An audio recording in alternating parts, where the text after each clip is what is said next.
Madrid Ancelottini göndərdi və onun yerinə Xabi Alonsonu məşqçi kimi təyin edir. Gəlin başa düşməyə çalışaq ki, bunun arxasında motivasiya nədir və komanda necə dəyişiləcək?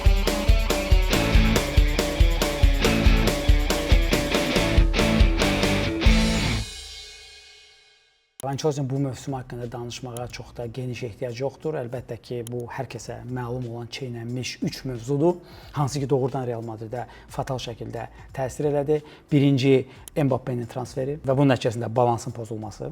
İkinci, Toni Kroos'un karyerasını bitirməyi və ona əvəzin olmaması və üçüncü isə müdafiədə zədələr epidemiyası. Hansı ki, məcbur elədi ki, Ancelottini həm də orta sahəsini daha da zəiflədərək Tchouaméni mərkəz müdafiəçisi, Fede Valverdeni isə zaman-zaman sağ cinah müdafiəçisi rolunda sınasın. Atletik dərgisində çox maraqlı bir məqalə çıxmışdı. Ötən mövsümün sonunda möhtəşəm bir mövsüm keçirmiş bir Real Madrid, hansı ki, bütün turnirlərdə sadəcə 2 məğlubiyyətə uğramışdı.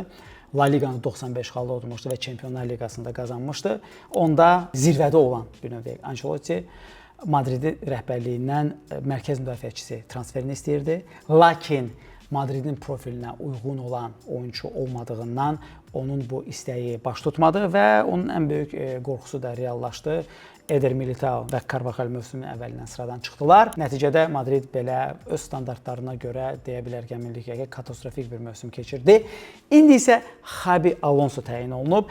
Xabi Alonsodan dediyimiz kimi bizim işimiz analitika olduğundan analitikanı etmək üçün sən gərək bir neçə komandanın oyununa baxasan ki, hansı istiqamətə getdiyini biz başa düşək.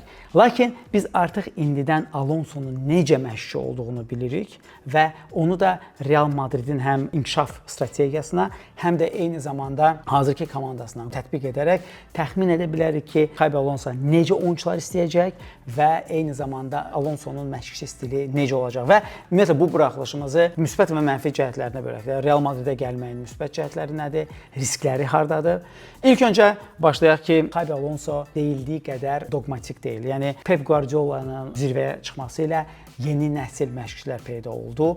Bunlar adətən çox dogmatik, müəyyən bir üslubda oynayan, müəyyən bir stildə daim oynayan məşqçilər idi. Xabi Alonso isə daha yeni bir nəslin nümayəndəsidir. Xabi Alonsonun öz sözlərinə əsaslansaq, əsas məqsəd dogmatik olaraq hansısa taktikadan istifadə etmək deyil, əlində olan heyətin istedadını maksimal açan və ya rəqibi maksimal əzə biləcək bir formasiya qurmaqdır. Biz bunu cari mövsümün Bayer Leverkusen'də gördük. Ümumiyyətlə, Xabi 3 mövsümdə, belə deyək, 2.5 mövsümdə hardasa 2.5 komanda qura bilmişdi. Həmin o yarımçıq mövsümündə Bayer çox yaxşı keçidlərdə, yəni transition futbolu oynayan əks-hücum komandası idi. Ötən mövsüm Bayer klassik o 3-4-2-1 taktikası ilə intensiv hücum edən komanda idi. Bu mövsüm komanda bir qədər variasiyalar qatmağa çalışdı, lakin bu yolda deməzik uğursuz oldu, amma yəni tam da uğur qazana bilmədi.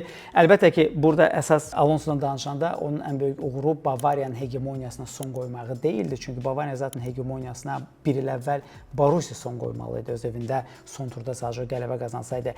Burada özündən sonra buraxdığı komanda. Əlbəttə ki, bu komandanı çox güman ki, parçalayacaqlar, amma yenə də Bayer Leverkusen gələn mövsümün nəticələrinə görə də malik olan bazası ilə əgər ayaqsılıq eləyib bütün oyuncularını satmasa, Almaniya futbolunda ən azı top 3-lükdə olan bir güc hesab olunacaq. Xabi Alonso çox güman ki, Madriddə 3-4-3 və buna 3-4-2-1 də deyə bilərsiniz və klassik 4-2-3-1 və ya 4-3-3 taktikasıyla oynayacaq. Bu il zaten Bayer Leverkusen'da oyunlarının yanılmamsa 25-ini 3-lü müdafiə ilə, lakin 12 oyunu o 4-lü müdafiə ilə oynayıb. Bu əlbəttə ki, həm Florian Wirtz'in zədəsi ilə, həm də ki, adaptasiyalarla şərtlənmişdi və əlbəttə ki, Alonso öz bu adaptasiyalarını Madridə gətirəcək. İlk öncə standartdan qırağa keçərək, hücumla yox, gəlin müdafiə ilə başlayaq. Müdafiəyə artıq Trent Arnold-Alexander alınıb, Dan Hughes və ya Hazen transfer olunub. Alonsonun klassik və Perez'in vizyonlarının düşdüyü bir oyunçudur. Çünki Florentino Perez'in istədiyi oyuncunun gənc olmasıdır, oyuncunun mediallığının olmasıdır. Yəni onun yaxşı PR, yaxşı mətbuatı artıq olmalıdır və əlbəttə ki, oyuncunun böyük potensialı olmasıdır. Çünki Madrid həm bir top komanda kimi oyunçuları alıb öz heyətində oynadır, amma lazım gəldiyi halda həmin oyunçuları da çox bahalı qiymətə satmaq opsiyasına malik olmaq istəyir. Hughes-la yanaşı çox güman ki, Madridə çox təcili şəkildə həm də sol ayağı ilə yaxşı oynaya bilən bir mərkəz müdafiəçisi lazımdır.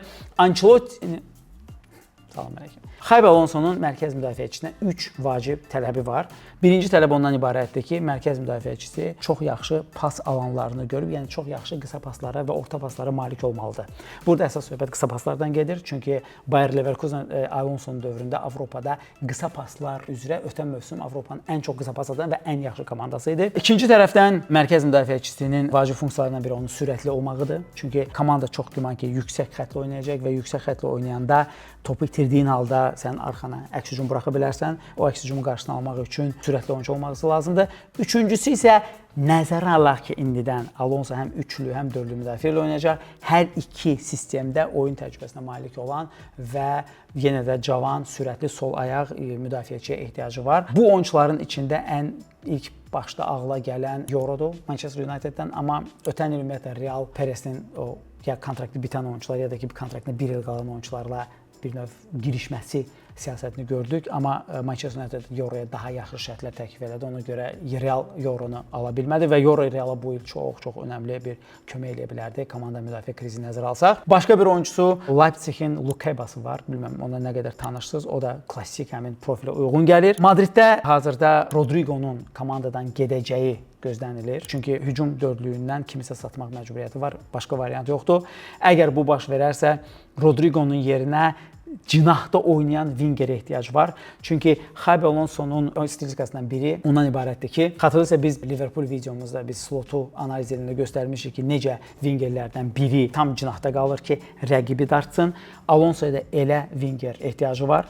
Arda Güler hardasa yarım cinahda yaxşı oynayır. Brahim Diaz hansı ki sağda oynayır, o daha çox ümumiyyətlə mərkəz oyunçusudur, sağda oynamağa məcburdur. Ona görə Rodrigo'nun gedəcəyi halda çox güman ki, tam cinahı işləyə biləcək, paravoz kimi işləyə biləcək bir wingerə ehtiyacı var. İstisna etmirəm ki, bu rolu Trent Arnold-Alexander yerinə yetirsin, amma bunun üçün artıq Madridin oyunlarına baxmalıyıq. Və əlbəttə ki, əgər üçlü müdafiə oynayacaqsa, mərkəzi nəzərə alsaq ki, biri Fede Valverde, biri Jude Bellingham'dir və ya əksinə. Valverde burada, Bellingham orada. Burada Trent olsa, burada hazırda Fran yeganə profilə görə uyğun olan oyuncudur, amma əlbəttə ki, Fran Real Madridin səviyyəsinə uyğun deyil və bu cinahda da sol cinah müdafiəçisinə ehtiyac olacaq. Alonsonun sistemində əlbəttə ki, kənardan baxanda wingbacklərin, yəni cinah müdafiəçilərinin nə qədər fundamental olduğunu düşünmək olar. Alex Grimaldo, Frimpong'u məsələn ağlımıza gəlir. Lakin Alonso özü dəfələrlə komandasının iki ən vacib oyuncusunun mərkəz müdafiəçiləri, bir növ 6-8 nömrələrinin olduğunu bildirir. Çünki Alonsonun fikrini, planı odur ki, mərkəz yarım müdafiəçiləri bir-birini universal şəkildə əvəz edir. Biri, misal üçün, Granit Xhaka bunu dəfələrlə Leverkusen edirdi. Daha çox müdafiə meyilli oynayır, müdafiədən hücumu keçidi təmin edir. O biri mərkəz yarım müdafiəçisi isə bu anda hücum olunan tərəfə, hansı tərəfə overloading, yəni hansı tərəfə yükləmə varsa, o yükləmədə aktiv şəkildə iştirak edir.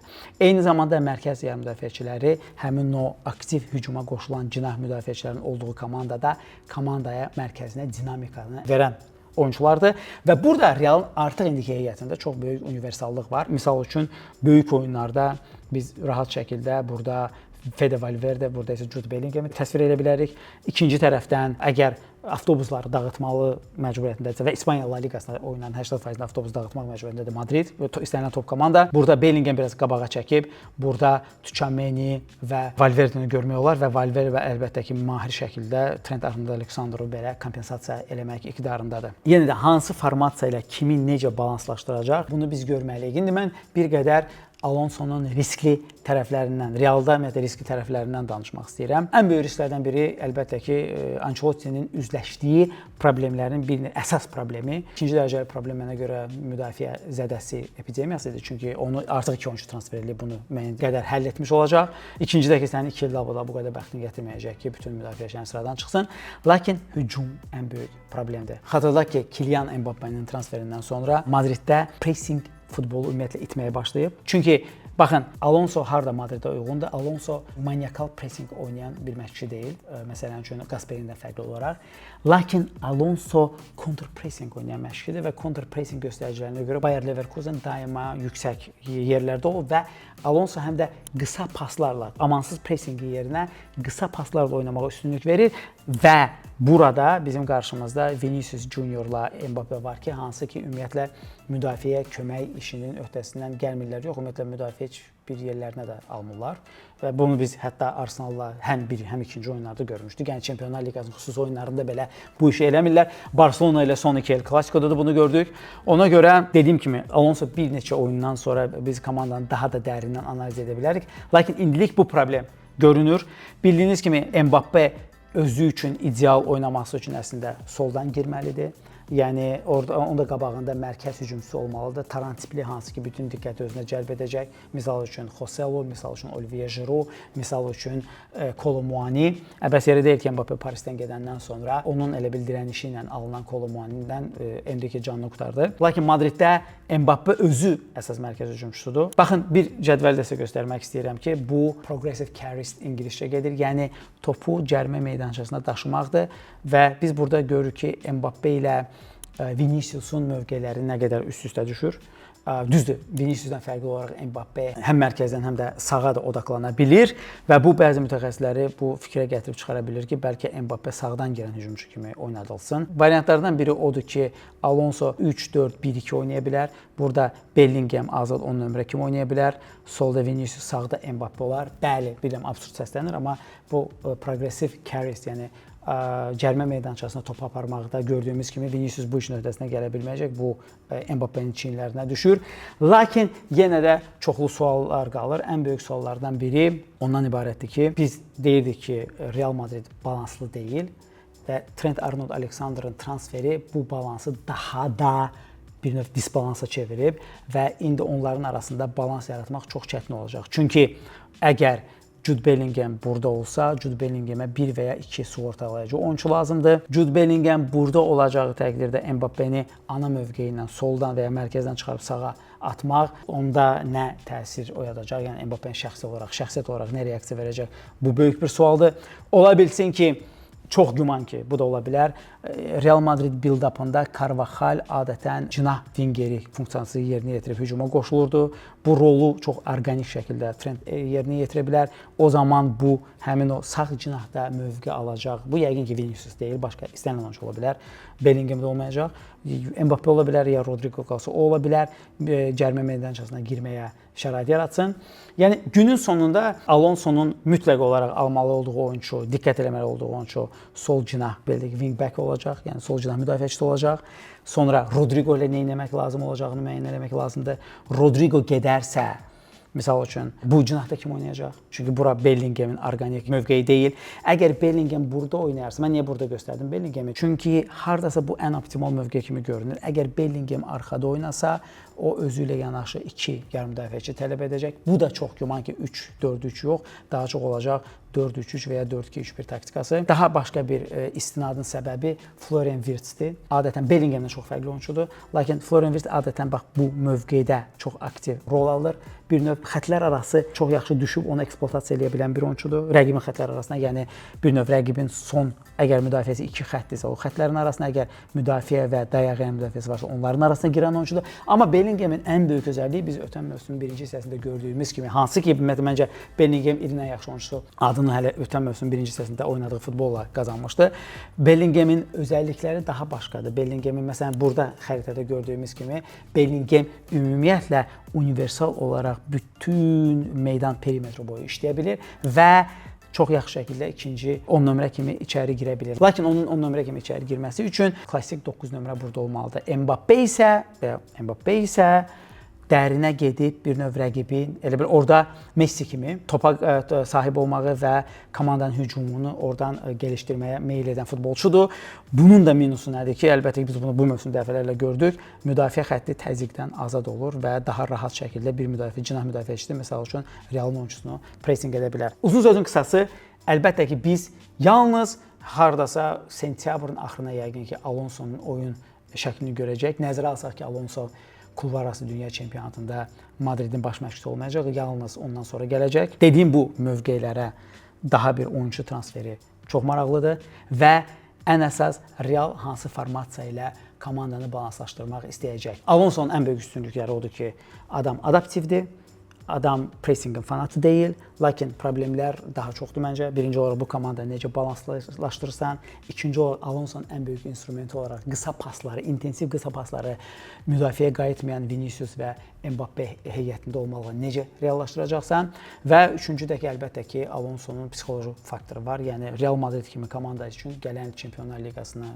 və çempionatın hansı birini qazanmasa və yenə də Barselonaya bu ilki kimi çox ciddi şəkildə məğlub olsa, əmin deyiləm ki, Alonso işini davam etdirə biləcək. Sonda mən Alonsonu hardasa Jose Mourinho ilə müqayisə edərdim. Bir növ Perez Mourinho'nun gedişindən sonra da bunu bir dəfə intervyusunda maraqlı şəkildə əsaslandırmışdı.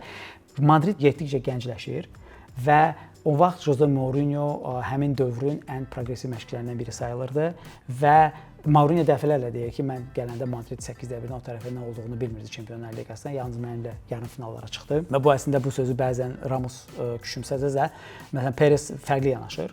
O həqiqətən Mourinho'ya Realda keçirdiyi dövrə görə minnətdardır. Çünki qalib mentalitetini aşılamasa da, amma ən azından həmin o təcrübəni yığdıra bildi.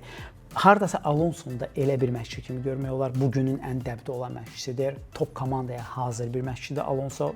Mən dediyim ki, mənim şəxsi qənaətim odur ki, Real Madriddə alınmamaq ehtimalı daha çoxdur. Nəinki alınmaq ehtimalı.